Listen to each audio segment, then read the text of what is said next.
السلام علیکم ورحمۃ اللہ وبرکاتہ۔ نحمدہ ونصلی علی رسولہ الکریم، اما بعد، اعوذ باللہ من الشیطان الرجیم، بسم اللہ الرحمن الرحیم۔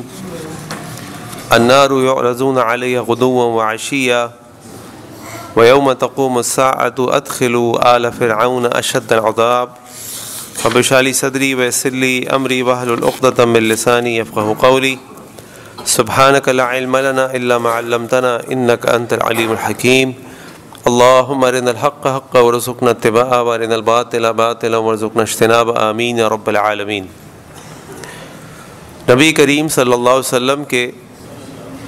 ایک مشہور صحابی ہیں حضرت سعد بن معاذ رضی اللہ عنہ۔ حضرت سعد بن معاذ رضی اللہ عنہ کا جب انتقال ہوا تو اللہ کے نبی صلی اللہ علیہ وسلم نے فرمایا کہ سعد کے انتقال کے اوپر اللہ تعالیٰ کا عرش ہل اٹھا، آسمانوں کے دروازے کھول دیے گئے اور 70,000 فرشتے حضرت سعد بن معاذ رضی اللہ عنہ کے جنازے میں شرکت کے لیے تشریف لائے۔ ابھی ہمارا موضوع یہ نہیں ہے، ہمارا موضوع تو قبر کی زندگی ہے، ورنہ حضرت سعد بن معاذ رضی اللہ عنہ کو یہ اعزاز کیوں ملا اس پہ بات کرتے، جبکہ ان کو ابھی اسلام قبول کیے صرف 6 سال گزرے تھے، یعنی ان کی جو عمر تھی، اسلام کی عمر، وہ صرف 6 سال تھی، اس میں وہ اللہ کے پاس چلے گئے اور انہوں نے وہ درجات اللہ کے حاصل کیے کہ اللہ تعالیٰ نے 70,000 فرشتے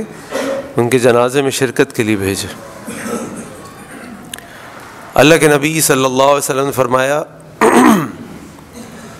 قبر کے اندر قبر مردے کو بھینچتی ہے، اگر کسی کو اس بھینچنے سے نجات ملتی تو حضرت سعد بن معاذ ہوتے۔ یعنی قبر کے اندر جب مردہ جاتا ہے تو قبر اس مردے کو دباتی ہے، اور اللہ کے نبی صلی اللہ علیہ وسلم فرمایا کہ قبر نے اگر کسی کو نہ دبانا ہوتا تو حضرت سعد بن معاذ ہوتے، جن کے لیے اتنا بڑا پروٹوکول ہوا آسمانوں کے اوپر جب ان کا انتقال ہوا، تو سوچئے میں اور آپ کہاں کھڑے ہوں گے۔ تو میں پچھلے درس میں آپ کے سامنے عرض کر رہا تھا کہ جب ایک نیک آدمی کی موت آتی ہے اور ایک برے آدمی کی موت آتی ہے، پھر قبر کی زندگی ہے، تو اللہ کے نبی صلی اللہ علیہ وسلم فرمایا کہ جب مردے کو قبر میں ڈال دیا جاتا ہے، اس کے بعد اس کے پاس خوفناک شکل والے، خوفناک آواز والے، چیختے دھاڑتے ہوئے، زمین کو پھاڑتے ہوئے اللہ تعالیٰ کے 2 فرشتے منکر نکیر آتے ہیں اور اٹھا کر اس کو بٹھا دیتے ہیں اور اس سے سوالات کرتے ہیں۔ 3 سوالات کرتے ہیں، جو ان 3 سوالات کے صحیح جواب دیتا ہے اس سے حیران ہو کر پوچھتے ہیں کہ تمہیں یہ کیسے پتہ چلا؟ تو بتاتا ہے قرأت کتاب اللہ وآمنت بہ وصدقتہ، میں نے اللہ کی کتاب کو پڑھا، اور ہماری طرح نہیں پڑھا کہ بس بغیر سوچے سمجھے پڑھا، اگر بغیر سوچے سمجھے پڑھتے تو عمل کیسے کرتے؟ اس کو پڑھا بھی، اس کو سمجھا بھی، اس پہ عمل بھی کیا، اس پہ ایمان بھی لائے، اور ایمان بھی وہ والا ایمان کہ وہ ایمان نہیں کہ بس یہ اللہ کی کتاب ہے، ہم مسلمان ہیں، اس قرآن کو نیچے نہیں رکھنا، اس قرآن کے آگے سے کوئی نہ گزرے، اس قرآن کے اوپر سے کوئی پاؤں نہ اٹھائے، ہر گھر میں قرآن ہونا چاہیے، شادی کے موقع پہ بچی کو اس کے سائے تلے رخصت کرنا چاہیے، یہ والا ایمان نہیں۔ یہ والا ایمان کہ اگر قرآن میں کچھ لکھا ہے تو یہ اٹل حقیقت ہے، اس سے بڑھ کر حکمت، اس سے بڑھ کر بہتر کوئی بات ہو نہیں سکتی، یہ والا ایمان۔ اور صدقتہ، اور اس ایمان اور یقین کے بعد اس پر عمل کر کے اس کی تصدیق بھی کی، ہاں کہ ہم مانتے ہیں اس کو واقعی یہ اللہ کا کلام ہے، اللہ رب العالمین خالق کائنات نے اگر اس میں کوئی اصول ہم کو دیا ہے زندگی گزارنے کا یا کسی بھی معاملے کے لیے تو وہ سب سے بہتر حل اور اصول ہے۔ اور اسی طرح جو منافق آدمی ہوتا ہے، کافر ہوتا ہے، جب اس سے سوالات کیے جاتے ہیں وہ جوابات نہیں دیتا تو پھر اس کو فرشتے اس کے پیشانی پہ مارتے ہیں کہ لا دریت ولا تلیت، نہ تو نے اس قرآن کو سمجھا، نہ تو نے اس کی تلاوت کی۔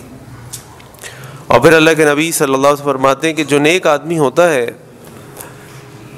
وہ جب سوالات کے جوابات صحیح دے دیتا ہے تو اس پر قبر کی جو یہ منزل ہے برزخ، یہ مشکل نہیں ہوتا، اس کو ایسے دکھایا جاتا ہے جیسے مغرب کا ٹائم ہونے لگا ہے یا مغرب ہو گئی ہے، اور جب فرشتے اس کے پاس آتے ہیں تو وہ کہتا ہے کہ رک جاؤ مجھے نماز پڑھنے دو۔ اور آپ دیکھیے کہ ایک جنتی آدمی، ایک کامیاب شخص جب قبر کے اندر بھی ہو، اس وقت بھی اس کی فکر کیا بتائی حدیث نے کہ اس کو یہ فکر ہوتی ہے کہ مجھے نماز پڑھنے دو۔ ہماری فکر نماز کے لیے کتنی ہے، ہمیں سوچنا چاہیے۔ پھر اس سے کہا جاتا ہے کہ تم سو جاؤ۔ اب میں آپ کو اس وقت مختلف احادیث کے اندر مختلف احوال بیان کی گئے ہیں، میں آپ کو ان سب کو ملا جلا کے آپ کے سامنے رکھ رہا ہوں، ورنہ اگر آپ مجھ سے کہیں جی یہ کہاں ہے، تو کوئی بات کسی روایت میں ہے، کوئی بات کسی روایت میں ہے، اور ساری روایات ٹھیک ہیں الحمدللہ۔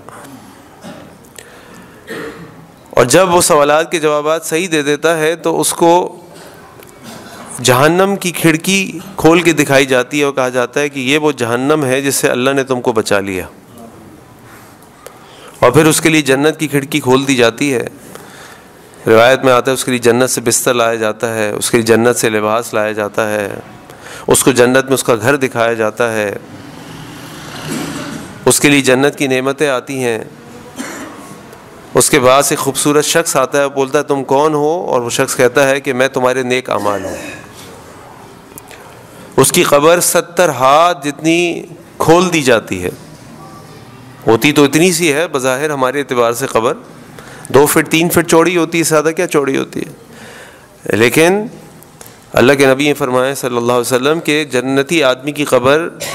70 فٹ 70 ہاتھ کھول دی جاتی ہے، اور پھر اس کو جب وہ اپنی جنت میں اپنے مکان کو، اپنے مقام کو دیکھتا ہے، نعمتوں کو دیکھتا ہے، تو کہتا ہے یا رب اقیم الساعہ، یا رب اقیم الساعہ، اے میرے رب قیامت قائم کرے، میں نے اپنی جنت میں جانا ہے۔ اور اللہ اس کو فرشتے کہتے ہیں کہ ابھی سو جاؤ، اور اس کو دلہن کی طرح سلا دیا جاتا ہے۔ دلہن کی طرح سلانے کے بارے میں علماء نے لکھا ہے، اس کا معنی یہ ہے کہ جیسے جب دلہن شادی کر کے جاتی ہے اور سوتی ہے تو اس کو اٹھایا نہیں جاتا، وہ اپنی مرضی سے سو کے اٹھتی ہے کیونکہ وہ دلہن ہوتی ہے۔ تو اسی طرح اس مومن آدمی کو اس کی قبر میں دلہن کی طرح سلا دیا جاتا ہے۔ اللہ تعالی ہماری قبروں کو بھی ایسی قبر بنا دے، آمین۔ اور جو برا آدمی ہوتا ہے اس کو جب سوالات کیے جاتے ہیں اور وہ جوابات نہیں دے پاتا تو پھر اس کے بارے میں آتا ہے کہ اس کو جنت دکھائی جاتی ہے، اس کو کہا جاتا ہے یہ وہ جنت ہے جو تم نے ضائع کر دی۔ تمہارے پاس موقع تھا دنیا کے اندر، تم اس جنت کی تیاری کرتے، جنت کو حاصل کرنے کی کوشش کرتے، اللہ تم کو جنت دیتے، لیکن تم نے جنت کو ضائع کر دیا۔ اور پھر جہنم اس کے لیے کھول دی جاتی ہے، اور وہ دیکھتا ہے جہنم کے اندر آگ کا ایک حصہ دوسرے حصے کو کھا رہا ہے۔ فرشتے اس کے پاس آ کے اس کو گز مارنے لگتے ہیں، اور وہ ایسے گز ہوتے ہیں کہ انسان اور جنوں کے علاوہ تمام مخلوقات اس کی آوازوں کو سنتی ہیں۔ اللہ کے نبی صلی اللہ علیہ وسلم کا ایک مقام سے گزر ہوا، آپ نے دیکھا وہاں کچھ قبریں ہیں، آپ نے پوچھا کوئی جانتا ہے کہ یہ قبریں کس کی ہیں؟ تو ایک صحابی نے کہا اللہ کے نبی صلی اللہ علیہ وسلم میں جانتا ہوں۔ یہ کون لوگ ہیں اسلام میں مرے، شرک میں مرے، یعنی اسلام کے آنے سے پہلے؟ تو صحابی نے کہا کہ اللہ کے نبی صلی اللہ علیہ وسلم یہ اسلام کے آنے سے پہلے مرے شرک کی حالت میں۔ آپ نے فرمایا ان کو قبروں میں عذاب دیا جا رہا ہے، اور ان کی چیخ و پکار انسان اور جنوں کے علاوہ سب سن رہے ہیں۔ اگر مجھے ڈر نہ ہوتا کہ تم اپنے مردوں کو قبروں میں دفنانا چھوڑ دو گے تو میں اللہ سے دعا کرتا کہ تم کو سنائے اللہ تعالیٰ۔ اور پھر اس منافق کافر آدمی کی قبر ادھر سے ادھر ہوتی ہے، اس طرف سے ادھر ہوتی ہے، اور اس کو بھینچتی ہے، وہ اس کو اور اس طرح بھینچتی ہے کہ اس کی ادھر کی پسلیاں ادھر، ادھر کی پسلیاں ادھر ہو جاتی ہیں۔ اس کے بارے میں آتا ہے روایت کے اندر کہ اس کی قبر کے اندر جہنم کے بچھو اور سانپ آ جاتے ہیں، اور وہ بچھو اور سانپ اتنے زہریلے ہوتے ہیں کہ اللہ کے نبی صلی اللہ علیہ وسلم فرمایا کہ اگر وہ بچھو اور سانپ زمین میں پھونک مار دیں تو زمین میں کوئی چیز نہ ہوگی، اور وہ بچھو اور سانپ اس کو کاٹتے ہیں، اس کو کھاتے رہتے ہیں۔ اور ان سانپوں ازدہے ہوتے ہیں، وہ ازدہوں کے 70 سر ہوتے ہیں، اور ہر سر کے اوپر 7 سر ہوتے ہیں، اور وہ مستقل اس کو کاٹتے رہتے ہیں، اس کو کھاتے رہتے ہیں، اس کو ڈستے رہتے ہیں وہ زہر، اور یہ عذاب اس کو قیامت تک دیا جاتا رہے گا۔ اور وہ اللہ تعالیٰ سے کہتا ہے کہ یا ربی لا تقم الساعہ، یا ربی لا تقم الساعہ، اے رب قیامت کو قائم نہ کرنا، اے رب قیامت کو قائم نہ کرنا، کیونکہ اس کو معلوم ہے کہ یہ تو قبر کا عذاب ہے، جو قیامت میں جہنم کا عذاب ہوگا وہ کتنا ہولناک اور خوفناک اور دردناک ہوگا۔ یہ تو ابھی اس کو جھلکیاں دکھائی جا رہی ہیں۔ اللہ تعالیٰ ہم سب کی، ہماری قبروں کو اللہ تعالیٰ جنت کے باغوں میں سے باغ بنا دے، اللہ ہمیں جہنم کے اور قبر کے عذابوں سے بچا لے۔ تو یہ جب سوال جواب ہو جاتے ہیں اور پھر اس کا یہ حشر نشر ہو جاتا ہے، تو اب سوچنے کی بات یہ ہے کہ وہ کون سے ایسے اعمال ہیں کہ جن کی وجہ سے انسان کو قبر کی زندگی کے اندر یا قبر کے اندر عذاب ہوتا ہے، اور وہ کون سے اعمال ہیں جن کی وجہ سے قبر میں انسان ان سزاؤں سے، تکلیفوں سے بچ سکتا ہے۔ تو سب سے پہلے تو وہ اعمال کہ جن سے انسان اب وہ عمل کر کے، وہ اعمال کر کے اپنے آپ کو قبر کے عذاب سے بچا سکتا ہے، ان میں سے ایک عمل ہے شہادت، کہ اگر کوئی شخص اللہ کے لیے شہید ہو جائے تو اللہ تعالیٰ اس کو جہنم کی آزمائشوں سے، عذاب سے بچا لیتے ہیں۔ لیکن ہم نے وہ حدیث پڑھی ہے کہ سب سے پہلے جہنم کو جن 3 افراد سے دھکایا جائے گا، ان میں سے ایک وہ ہوگا جو شہید ہوا ہوگا، لیکن اس نے شہادت اس لیے لی ہوگی کہ لوگ اس کو کہیں یہ شہید ہے، بہادر ہے۔ تو جس نے اعلاء کلمۃ اللہ کے لیے، اللہ کے کلمے کو بلند کرنے کے لیے جہاد کیا ہوگا اور شہادت پائی ہوگی، وہ قبر کے عذاب سے بچے گا۔ نمبر 2، مرابطہ، مسلمانوں کی سرحدوں کی حفاظت کرنے والا، وہ شخص جو رات بھر اٹھتا ہے اور مسلمانوں کی سرحدوں کی حفاظت کرتا ہے، یہ حفاظت کرنے والوں کے لیے بھی اللہ کے نبی صلی اللہ علیہ وسلم نے فرمایا کہ ان پر سے قبر کے عذاب کو ہٹا دیا جائے گا۔ آج ہمارے بھی جو فوجی ہیں، جو قبروں جو بارڈرز کے اوپر، سرحدوں کے اوپر ہوتے ہیں، اللہ سے ہم دعا کرتے ہیں کہ اللہ تعالیٰ ان کو ایمان دے، ایمانی قوت دے۔ یہ بہت بڑا کام کرتے ہیں، سرحدوں پہ کھڑے ہونا، لائن آف کنٹرولز پہ کھڑے ہونا، دشمن کے آمنے سامنے کھڑے ہونا اور اپنی سرحدوں کی حفاظت کرنا، یہ بہت بڑی بات اور بہت ہمت کی بات ہوتی ہے۔ اس کے بعد جو شخص رات کو سوتے ہوئے سورہ ملک پڑھتا ہے، اللہ کے نبی صلی اللہ علیہ وسلم نے فرمایا کہ سورہ ملک جو ہے وہ رکاوٹ ہے قبر کے عذاب کے لیے۔ اب رات کو ہم بستر پہ لیٹ جاتے ہیں سونے کے لیے، اس وقت سورہ ملک کی تلاوت کرنی چاہیے۔ اور اس کے بارے میں ایک بات یہ بھی آتی ہے کہ قبر میں چونکہ گھپ اندھیرا ہوگا، تو جس کو جو چاہتا ہے کہ اس کی قبر کے اندر لائٹ جلتی رہے، روشنی رہے، تو وہ رات کو سوتے ہوئے سورہ ملک کی تلاوت کیا کرے۔ اسی طرح ایک اور عمل جو اللہ کے نبی نے فرمایا صلی اللہ علیہ وسلم کہ قرآن کریم کی جو تلاوت ہے وہ کرنے والے کو بھی اللہ تعالیٰ قبر کے عذاب سے محفوظ فرماتے ہیں۔ اسی طرح ہر قدم جو انسان مسجد کی طرف لے کر آتا ہے نماز کے لیے، وہ بھی اس کو ہر قدم جہنم کے عذاب، قبر کے عذاب سے دور کرتا ہے۔ اور اسی طریقے سے ایک روایت میں آتا ہے کہ جب انسان کی باڈی کو، لاش کو قبر میں دفنا دیا جاتا ہے اور اس کے رشتہ دار اس کو دفنانے کے بعد وہاں سے چلے جاتے ہیں، تو اگر وہ نیک آدمی ہوتا ہے، مومن ہوتا ہے، تو اس کی جو نماز ہے وہ اس کے سر کی طرف آ کے کھڑے ہو جاتی ہے، اس کا روزہ اس کے سیدھی طرف آ کے کھڑا ہو جاتا ہے، اس کی زکوٰۃ اس کے الٹے ہاتھ پہ آ کے کھڑی ہو جاتی ہے، اور اس کے جو اور اعمال ہیں وہ اس کے پاؤں کے سامنے آ کے کھڑے ہو جاتے ہیں۔ پھر اگر فرشتے اس کی طرف آتے ہیں کہ اس کو کوئی سزا دیں، تو اگر وہ سر کی طرف سے آتے ہیں تو نماز آ کے کھڑی ہو جاتی ہے، نہیں میں یہاں سے جانے نہیں دوں گی، میں اس کی حفاظت کے لیے ہوں۔ اگر وہ سیدھی طرف سے آتے ہیں تو روزے اس کے رکاوٹ بن کے کھڑے ہو جاتے ہیں کہ میں اس کو جانے نہیں دوں گی۔ اگر وہ الٹی طرف سے پھر وہ فرشتے آتے ہیں عذاب دینے کے لیے، اس کو پکڑنے کے لیے، تو پھر اس کی زکوٰۃ اور اس طرح سامنے سے اس کے نیک اعمال سامنے آ کے کھڑے ہو جاتے ہیں کہ ہم اس کو جانے نہیں دیں گے، آپ کو جانے نہیں دیں گے، ہم اس کی حفاظت کے لیے کھڑے ہیں۔ آج کل سردیوں کے دن ہیں، پیر اور جمعرات کا روزہ ہے، ایام 20 کے 3 روزے ہیں، 13، 14، 15 تاریخ کے اسلامی مہینے کے۔ یہ بہت بہترین موقع ہے، یہ جو سردیاں ہوتی ہیں تو مومن کے لیے موسم بہار ہوتا ہے، چھوٹے چھوٹے دن ہیں، گرمی نہیں ہے، یوں دن گزر جاتا ہے، روزوں کا پتہ بھی نہیں چلتا۔ ان دسمبر جنوری میں کراچی میں خاص طور پہ اس موقع سے بھرپور ہمیں فائدہ اٹھانا چاہیے۔ راتیں لمبی ہیں، اگر آپ 10 بجے 10:30 بجے بھی سو جائیں تو 4 بجے 4:30 بجے 5 بجے بھی انسان اٹھے تو اس کے بعد پھر بھی پونا گھنٹہ ہے۔ ابھی میں دیکھ رہا تھا 5:45 بجے اذان کا ٹائم ہے، پونا گھنٹہ بہت ہے۔ 2 رکعت پڑھیں، 4 رکعت پڑھیں، لمبے قیام کریں، اللہ سے دعا کریں، بہترین موقع ہے، اس کو ضائع نہ کریں۔ تو یہ نیک اعمال جو انسان کے قبر میں اس کی حفاظت کرتے ہیں، اس کی نماز، اس کا روزہ، اس کی زکوٰۃ، اس کے نیک اعمال۔ اسی طریقے سے وہ اعمال جن کی وجہ سے قبر میں عذاب ہوتا ہے، اس کے لیے سب سے پہلی تو چیز جو مشہور روایت آپ نے پڑھی ہوگی کہ اللہ کے نبی صلی اللہ علیہ وسلم کا گزر ہوا 2 قبروں کے پاس سے، آپ نے ان کے پاس سے گزرتے ہوئے کہا انہما لیعذبان، ان دونوں قبر والوں کو عذاب دیا جا رہا ہے، وما یعذبان فی کبیر، اور کسی بڑی بات کے اوپر عذاب نہیں دیا جا رہا ان دونوں کو۔ پھر آپ نے فرمایا ان میں سے جو ایک ہے وہ ہے جو نمیمہ کرتا تھا، اس کے پاس جاتا تھا اس کی کہانی سناتا تھا، اس کے پاس جاتا تھا اس کی کہانی سناتا تھا، اس کے پاس جاتا تھا اس کی کہانی سناتا تھا، یہ نمیمہ بازی کرتا تھا، لوگوں کو ایک دوسرے کی کہانیاں سناتا تھا،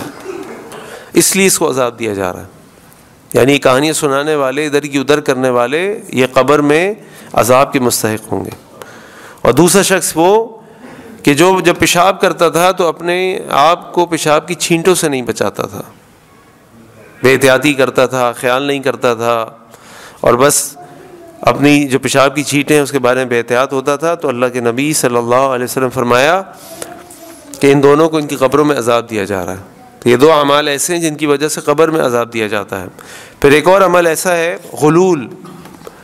اللہ کے نبی صلی اللہ علیہ وسلم کو کسی نے ایک غلام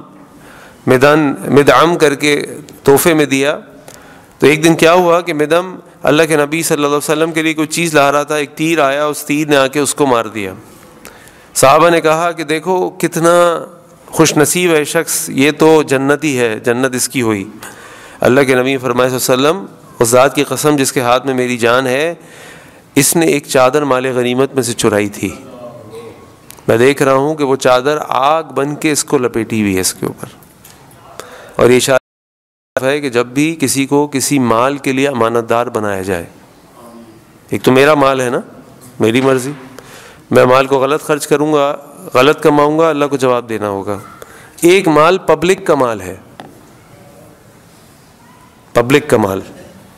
وہ مال آپ کو اس لیے دیا جاتا ہے کہ آپ نے فلاں جگہ استعمال کرنا ہے اس کو، اس کے اندر اگر کوئی شخص خیانت کرتا ہے تو یہ وہ غلول ہے۔ تو وہ پبلک کا مال آج جو ہمارے حکومت کے پاس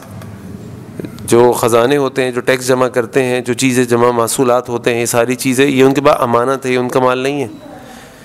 اسی طرح مسجد کمیٹی کے پاس، مدرسہ کمیٹی کے پاس، NGOs کے پاس، اس کے پاس، اس کے پاس، جو بھی لوگوں کا پبلک کا مال ہے، اس لیے کہ وہ پبلک کے کاموں میں خرچ کیا جائے،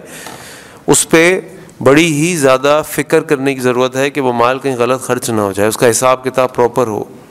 اور یہ وہ غلول ہے کیونکہ وہ اللہ کے نبی کا غلام تھا، اس غلام نے اس میں خیانت کی، اس نے احتیاط نہیں کی، وہ چادر اٹھا لی، مال غنیمت تقسیم ہونے سے پہلے ایک اور روایت میں آتا ہے اس نے ایک چادر وہاں سے اٹھا لی، جبکہ نہیں اٹھا سکتا تھا وہ۔ جب مال غنیمت تقسیم ہوگا جو اس کا حصہ بنے گا وہ تو استعمال کر سکتا ہے، لیکن بغیر اجازت مال غنیمت کی تقسیم سے پہلے اس نے ایک چادر اٹھائی، جس کے بدلے اس کو یہ عذاب ملنے لگا جو قیامت تک ملتا رہے گا۔ اس کے بعد اللہ کے نبی صلی اللہ علیہ وسلم کی ایک مشہور حدیث ہے، حضرت سمورہ بن جندب رضی اللہ عنہ بیان فرماتے ہیں کہ اللہ کے نبی کا معمول یہ تھا کہ فجر کی نماز کے بعد وہ ہمارے ساتھ بیٹھتے تھے کافی دیر تک،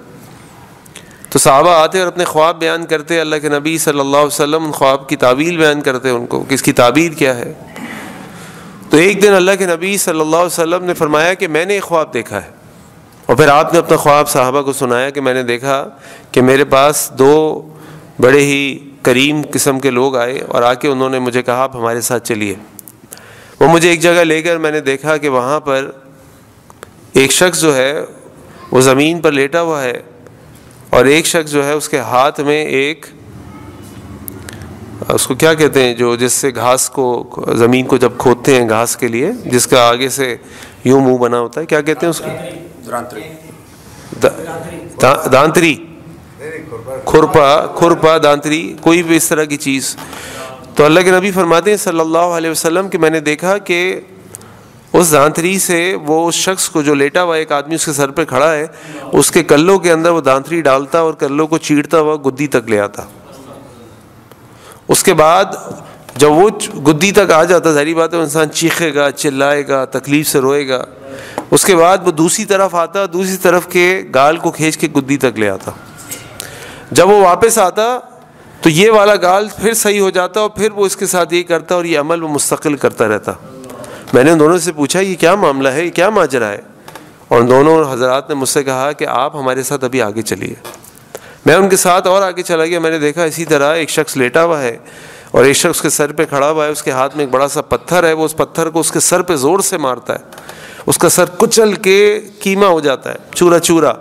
وہ پتھر آگے جاتا ہے، وہ پتھر لے کر واپس آتا ہے، اس کا سر واپس صحیح ہو جاتا ہے، پھر وہ اس کو اسی طرح زور سے پتھر مارتا ہے، اس کا سر کچلتا ہے، پھر وہ پتھر آگے جاتا ہے، پھر وہ پتھر لے کر آتا ہے، اس عرصے میں اس آدمی کا سر پھر صحیح ہو جاتا ہے اور یہ عمل مستقل ہو رہا ہے۔ میں نے ان دونوں سے پوچھا یہ کیا ماجرا ہے، اس کے ساتھ یہ معاملہ کیوں ہو رہا ہے؟ تو ان دونوں نے کہا کہ آپ ہمارے ساتھ ابھی آگے چلیے،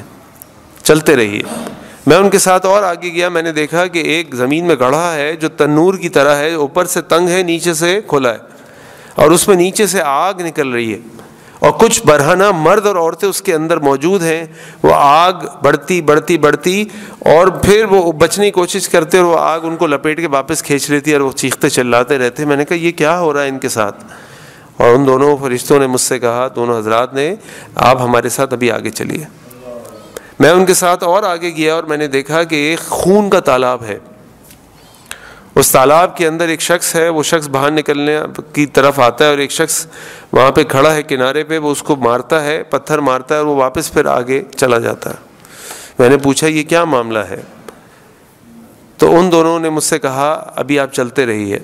اس کے بعد بہرحال اور تفصیل ہے، لیکن یہ 4 چیزیں ایسی ہیں جو قبر کے عذاب کے بارے میں ہیں۔ پھر جب وہ سارا سفر پورا ہو گیا تو ان دونوں نے اللہ کے نبی صلی اللہ علیہ وسلم کو بتایا کہ وہ جو پہلا شخص تھا جس کی گدی کو چیڑا جا رہا تھا، یہ وہ شخص تھا جو صبح کرتا تھا تو جھوٹ بولنا شروع کرتا تھا اور اس کا جھوٹ ساری دنیا میں پھیل جاتا تھا، اس کے بارے میں جھوٹ، اس کے بارے میں جھوٹ، اس کے بارے میں جھوٹ، اس کے بارے میں جھوٹ۔ اس جھوٹ کی وجہ سے اس کو عذاب دیا جا رہا تھا، اور یہ جہنم نہیں تھی، یہ برزخ ہے، یہ قبر کا عذاب ہے۔ ابھی جہنم قائم نہیں، ابھی قیامت قائم نہیں ہوئی کہ جہنم میں جائیں گے، یہ برزخ کا عالم ہے اور یہ قبر کا عذاب ہے۔ پھر وہ دوسرا شخص جو تھا جس کے سر پہ پتھر مارا جا رہا تھا، یہ وہ شخص تھا جس کو اللہ تعالیٰ نے قرآن کی نعمت دی۔ نہ یہ رات کو اٹھ کے قرآن پڑھتا تھا، یعنی قیام کرتا تھا قرآن کے ساتھ، اور نہ ہی یہ دن میں قرآن پر عمل کرتا تھا۔ اللہ تعالیٰ نے اس نافرمانی اور اس کفران نعمت کی وجہ سے اس کو یہ عذاب دیا۔ یہ جو ویسے میں آپ کو بتا رہا ہوں، یہ جو ہمارے حافظ قرآن ہوتے ہیں اور یہ تراویح پڑھتے ہیں، یہ بہت اچھی بات ہے اور پڑھنی بھی چاہیے، اور اس بہانے جو حفاظ ہوتے ہیں ان کو موقع مل جاتا ہے سال میں ایک دفعہ ذرا اچھے طریقے سے اپنے قرآن کے حفظ کو پکا کر لیں۔ لیکن یہ اصل میں حفظ کا مقصد نہیں ہے کہ ہمارا بچہ آ کے تراویح پڑھائے، اس کے بعد پورا سال جو چاہے وہ کرے، یا حافظ قرآن تراویح پڑھائے، اس کے بعد جو چاہے گناہ کرے، جو چاہے اللہ کی نافرمانیاں کرے، جو اس نے فضولیات کرنی ہے وہ کرے، اس کو اجازت ہے۔ ایسا کچھ نہیں ہے۔ اصل اس قرآن کو پڑھنے کا مقصد یہ ہے کہ قرآن کو تلاوت کرے، راتوں کو اٹھے، قیام کرے، خوبصورت آواز میں اللہ کے آگے قرآن کو پڑھے۔ اور یاد رکھیں کہ جو رات کی نماز ہے نا اس میں اللہ تعالیٰ کو طویل قیام پسند ہے۔ آپ 2 پڑھیں لیکن 1 گھنٹے کا قیام کریں، 1 پارہ پڑھیں، یہ اللہ کو پسند ہے۔ اور جو دن کی نوافل ہیں اس میں تعداد، علماء کہتے ہیں کہ تعداد جو ہے نا وہ زیادہ ہو، لیکن رات کے وقت جو قیام ہونا اس میں قیام لمبے ہو، قیام لمبے ہو۔ تو وہ جب حافظ قرآن ہوگا، قاری قرآن ہوگا، خوبصورت آواز سے آہستہ آہستہ اللہ کے آگے قرآن کو پڑھے گا۔ یہ اصل قرآن کو حفظ کرنے کا مقصد ہے، اور پھر اس کو سمجھے، اس پر عمل کرے۔ تو اس شخص کو اس لیے عذاب دیا جا رہا تھا، سزا دی جا رہی تھی کہ اس کو اللہ تعالیٰ نے قرآن دیا، لیکن نہ وہ رات کو اٹھ کے قرآن پڑھتا تھا اور نہ دن میں قرآن پر عمل کرتا تھا۔ یہ مثال آپ یہ اس کی تطبیق آپ علماء پر بھی کر سکتے ہیں، کہتے کچھ ہیں کرتے کچھ ہیں۔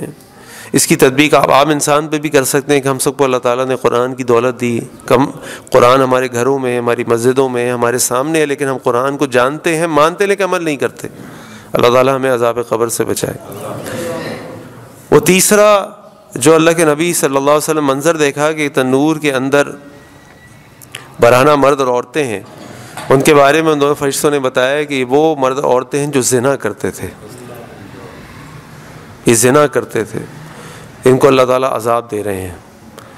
ان کو آگ کا عذاب دیا جا رہا ہے۔ اور وہ چوتھا وہ شخص جو خون کے تالاب کے اندر موجود تھا، اس کو باہر نہیں آنے دیا جا رہا تھا، وہ شخص تھا جو سود کھاتا تھا۔ تو یہ 4 اعمال کہ جھوٹ بولنا، قرآن کو یاد ہوتے ہوئے، قرآن کو مانتے ہوئے قرآن کو نہ پڑھنا، قرآن پر نہ عمل کرنا، سود کھانا اور زنا کرنا، یہ بھی وہ اعمال ہیں جن کی سزا قبر میں ملتی ہے، جن کی وجہ سے قبر کے اندر عذاب ہوتا ہے۔ اللہ تعالیٰ ہم سب کو قبر کے عذاب سے بچائے۔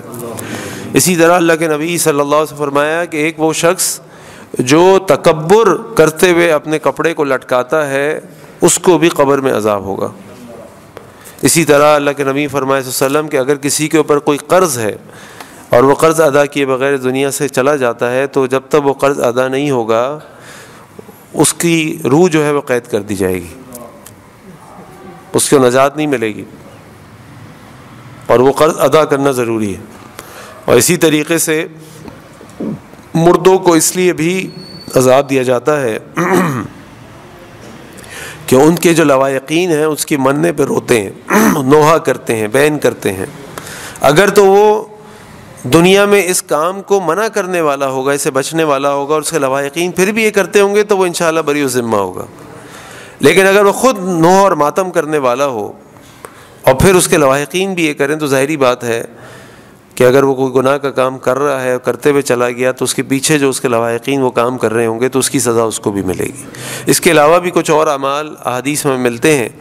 جن کی وجہ سے قبر میں عذاب دیا جاتا ہے، لیکن یہ بھی اتنے ہیں کہ اگر ہم ان کو بھی سمجھ لیں اور عمل کریں تو انشاءاللہ ہماری زندگی بہت بہتر ہو جائے گی۔ تو اللہ تعالیٰ سے دعا کریں کہ اللہ تعالیٰ ہماری قبر کو جنت کے باغوں میں سے ایک باغ بنا دے۔ اللہ تعالیٰ ہمیں جنت میں منکر نکیر کے سوالات کے جوابات صحیح طریقے سے ادا کرنے کی توفیق عطا فرما دے۔ اللہ تعالیٰ ہمیں ایسے اعمال اپنی زندگی میں کرنے کی توفیق عطا فرما دے جن کی وجہ سے ہم قبر کے عذاب سے بچ جائیں، اور وہ ان اعمال سے بچا لے جن کی وجہ سے ہمیں قبر کا عذاب ہو۔ اور اس کے بعد آخری بات یہ ہے کہ اگر کسی کا انتقال ہو جائے تو اس سلسلے میں کچھ اہم باتیں ذہن میں رکھیں کہ جب بھی اللہ تعالیٰ قرآن میں فرماتے ہیں وَإِذَا أَصَابَتْهُمْ مُصِيبَةٌ قَالُوا إِنَّا لِلَّهِ وَإِنَّا إِلَيْهِ رَاجِعُونَ، کہ جب مومنین کو کوئی تکلیف پہنچتی ہے تو وہ کہتے ہیں إِنَّا لِلَّهِ وَإِنَّا إِلَيْهِ رَاجِعُونَ۔ یہ تو دعا ہے کہ جب آپ کو خبر ملتی ہے کہ کسی کا انتقال ہو گیا ہے، لیکن اب کسی کی تعزیت کے لیے جانا ہے، کسی سے پرسہ کرنا ہے، تو اس کی کیا دعا ہے؟ کسی کو آتی ہے؟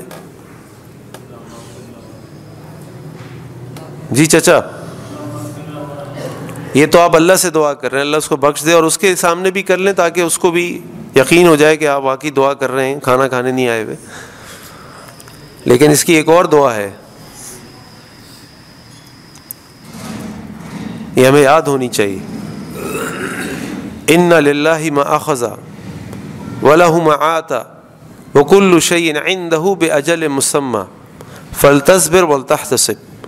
اِنَّ لِلَّهِ أَخَذَ، بے شک اللہ ہی کے لیے جو اس نے لے لیا، وَلَهُ مَا آتَى، اور اسی کے لیے جو عطا کر دے، اور ہر چیز کا ایک وقت اللہ کے ہاں مقرر ہے۔ بس تمہیں چاہیے کہ تم صبر کرو اور اس تکلیف اور آزمائش پر اللہ تعالیٰ سے اجر طلب کرو، اس سے ثواب کی امید رکھو۔ یہ وہ دعا ہے جو تعزیت کی دعا ہے۔ جب ہم کسی سے تعزیت کریں تو ہم یہ دعا اس کے سامنے پڑھیں کہ بھائی اب مسئلہ یہ کہ ہمیں عربی تو آتی نہیں، عربی آتی تو سمجھ جاتے، لیکن ہم ویسے بھی سمجھ جائیں گے اگر ہمیں واقعی یہ دعا آتی ہے اور اس کا مطلب بھی آتا ہو، کہ کوئی میرا بھائی آ کے مجھ سے کہہ رہا ہے، تسلی دے رہا ہے کہ بھائی تو اللہ نے دیا تھا، اللہ نے لے لیا۔ ہم اردو میں اپنی زبان میں بات کہتے ہیں نا کہ بھائی اللہ نے دیا تھا۔ کسی کے اللہ نہ کرے اولاد چلی جائے، کسی کا رشتہ دار چلا جائے، بھائی ہر کسی نے آنا ہے اور جانا ہے، یہ تو سلسلہ ہے، روک تو کوئی نہیں سکتا۔ اب بات یہ جو ہو گیا، لیکن اب اللہ تعالیٰ سے اب صبر کرو، اللہ تعالیٰ سے اجر طلب کرو، اللہ تمہیں اس تکلیف کے بدلے اجر دیں گے انشاءاللہ۔ یہ دعا ہمیں اپنے مسلمان بھائیوں سے جب تعزیت کرے تو یہ دعا ہمیں پڑھنی چاہیے۔ اور پھر ایک اور اہم بات یہ ہے کہ ایک دفعہ تعزیت کر لی تو تعزیت کر کے اب فارغ ہو جائیں، اب اس کے گھر بار بار جائیں، اس کے گھر پہ جا کے کھانے کھائیں، یہ کھانے اور کھانے کھلانے۔ صحابہ کرام رضوان اللہ علیہم اجمعین فرماتے ہیں کہ ہم میت کے گھر کھانا کھانے کو نوحہ کے برابر گناہ سمجھتے تھے۔ ہم میت کے گھر کھانا کھانے کو نوحہ کے برابر گناہ سمجھتے تھے۔ مسئلہ یہ ہے کہ جس کے گھر میں انتقال ہوتا ہے اس کی بھوک اصل میں بند ہو جاتی ہے، کہ اس کا بچہ چلا گیا، اس کی ماں چلی گئی، اس کا شوہر چلا گیا، اس کا بھائی چلا گیا، وہ غم میں نڈھال ہے۔ نہ اس کا کھانے کو دل چاہ رہا ہے، نہ اس کا کوئی بات کرنے کو دل چاہ رہا ہے، تو اصل بات یہ ہے کہ کوئی ایک دو رشتہ دار اس کے لیے کھانا بنا کے لے جا کے اس کو کھلائیں کہ بھائی تھوڑا سا کھا لو، طبیعت خراب ہو جائے گی، کمزوری ہو جائے گی۔ جو اللہ کا حکم تھا وہ ہو گیا، انسان کیا کر سکتا ہے، بے بس ہے۔ اپنی موت کو یاد کرو، اس کے لیے دعا کرو، اس کے لیے کوئی صدقہ کرو، اس کے لیے صدقہ جاریہ بنو، لیکن کچھ تھوڑی سے دو نوالے کھا لو۔ ہم نے وہ دو نوالے کھلانے کو کھانا سمجھ لیا، خوب بیٹھ کے وہاں پہ کھاتے ہیں۔ پورے خاندان کی جو ہے وہ پورا سال رشتہ دار نہیں ملتے، لیکن میت کے گھر پہ سارے ملک سے، سارے علاقوں سے آ کے ہر روز کھانے پہ آ کے بیٹھ جاتے ہیں، اور سوائے میت کی مغفرت کے دنیا کی ہر بات کر رہے ہوتے ہیں، اور اپنی موت کو یاد کرنے کے، سیاست، کھیل، کاروبار، یہ وہ سب باتیں ہو رہی ہوتی ہیں۔ تو نہ میت کے گھر جا کے کھانا کھائیں، نہ اپنے گھروں میں کھانا کھلائیں۔ کسی کا انتقال ہو جائے کسی گھر پہ، خاموشی سے کوئی اس کے گھر جا کے کچھ گھر والے 4 6 8 لوگوں کے لیے وہ کھانا بنا کے لے جائے اور ان کے ساتھ بیٹھ کے ان کو کھلا دے، بس یہ شریعت کا طریقہ ہے۔ اللہ تعالیٰ سے دعا ہے کہ اللہ تعالیٰ ہمیں قرآن و سنت پر عمل کرنے کی توفیق عطا فرمائے، اللہ تعالیٰ اپنی زندگی میں اپنے آخرت کی تیاری کرنے کی توفیق عطا فرمائے۔ سبحانک اللہم بحمدک اشہد ان لا الہ الا انت استغفرک و اتوب الیک۔ السلام علیکم و رحمۃ اللہ وبرکاتہ۔